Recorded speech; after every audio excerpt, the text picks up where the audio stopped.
আমি যেটো শেহতীয়াকে যেটো খবৰ পালো যেটো দেখিলো আমি সকলোৱে আমাৰ সকলোৰে শ্ৰদ্ধাৰ দিগন্ত ভাৰতী ছাৰ মোৰ গুৰু হয় তেখেতৰ লগতে আৰু এগৰাকী শিল্পী ধন্তি দাসকো বহুত বেয়াকে অপমান কৰিছে এটো আসলতে সকলো অসমীয়া ৰাইজৰ কাৰণে এটা খুব দুখৰজনৰ কথা আৰু যিজন ব্যক্তিয়ে ইমান বছৰে অসমত ইমান সুন্দৰ সংগীতৰ ক্ষেত্ৰত ইমান সুন্দৰ অৱদান দিছে যিজন ব্যক্তি আমাৰ গুৰু যিজন ব্যক্তিৰ গান আমি সকলোৱে শুনি আহিছো সকলোৱে গাইছে সেইজন ব্যক্তিক মঞ্চত ইমান বেয়াকে অপমান কৰিবলৈ সাহস ক'ত পালে সেইখিনি কথা কিন্তু বহুত ডাঙৰ প্ৰশ্ন আৰু এইখন মঞ্চ যিখন মঞ্চত সেই ব্যৱহাৰ হ'ল দিগন্ত ভাৰতী ছাৰৰ লগত সেইখন এখন পুৰণি মঞ্চ বিহু মঞ্চ তেওঁলোকৰ নিজৰে এটা ঐতিহ্যমণ্ডিত এখন বিহু মঞ্চ হয় সেইখন মঞ্চত এনেকুৱা এগৰাকী ব্যক্তিক বিশিষ্ট শিল্পী এগৰাকী মঞ্চত উঠাই তেওঁলোকে মঞ্চত নিজে উঠাইছে মঞ্চত উঠাই সেইটো ব্যৱহাৰ কৰাটো অতি লজ্জাজনক কথা আমি বিচাৰিছো আমি দাবী কৰিছো অকল মই বুলিয়ে নহয় আমাৰ শিল্পী সমাজৰ ফলৰ পৰা আমি সকলোৱে দাবী কৰিছো যে তেখেতে সামাজিকভাৱে ক্ষমা খুজিব লাগে দিগন্ত ভাৰতী ছাৰৰ ওচৰত সামাজিকভাৱে ক্ষমা খুজক আৰু দ্বিতীয় কথা হ'ল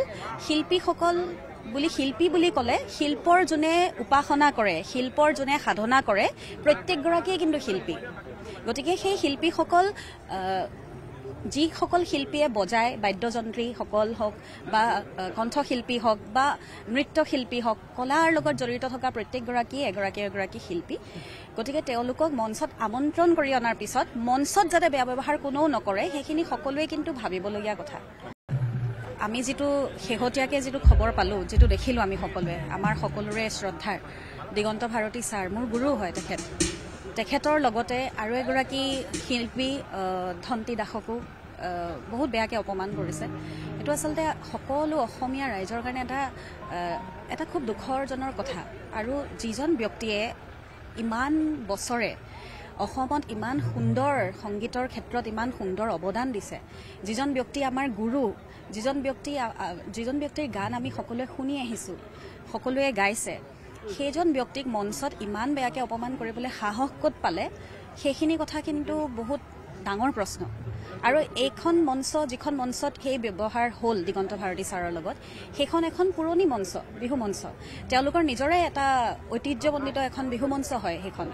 সেইখন মঞ্চত এনেকুৱা এগৰাকী ব্যক্তিক বিশিষ্ট শিল্পী এগৰাকী মঞ্চত উঠাই তেওঁলোকে মঞ্চত নিজে উঠাইছে মঞ্চত উঠাই সেইটো ব্যৱহাৰ কৰাটো অতি লজ্জাজনক কথা আমি বিচাৰিছো আমি দাবী কৰিছো অকল মই বুলিয়ে নহয় আমাৰ শিল্পী সমাজৰ ফলৰ পৰা আমি সকলোৱে দাবী কৰিছো যে তেখেতে সামাজিকভাৱে ক্ষমা খুজিব লাগে দিগন্ত ভাৰতী ছাৰৰ ওচৰত সামাজিকভাৱে ক্ষমা খুজক আৰু দ্বিতীয় কথা হ'ল শিল্পী বুলি ক'লে শিল্পৰ যোনে উপাসনা কৰে শিল্পৰ যোনে সাধনা কৰে প্ৰত্যেকগৰাকীয়ে কিন্তু শিল্পী গতিকে সেই শিল্পীসকল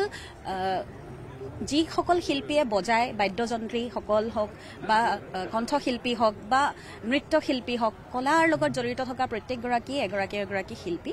গতিকে তেওঁলোকক মঞ্চত আমন্ত্ৰণ কৰি অনাৰ পিছত মঞ্চত যাতে বেয়া ব্যৱহাৰ কোনেও নকৰে সেইখিনি সকলোৱে কিন্তু ভাবিবলগীয়া কথা আপুনি বিচৰা বাতৰি পাব কেৱল নিউজ 18 এপত নিউজ 18 এপ ডাউনলোড কৰিবলৈ স্ক্যান কৰক এই QR কোড গুগল প্লে ষ্টৰতো পাব এই নিউজ 18 এপ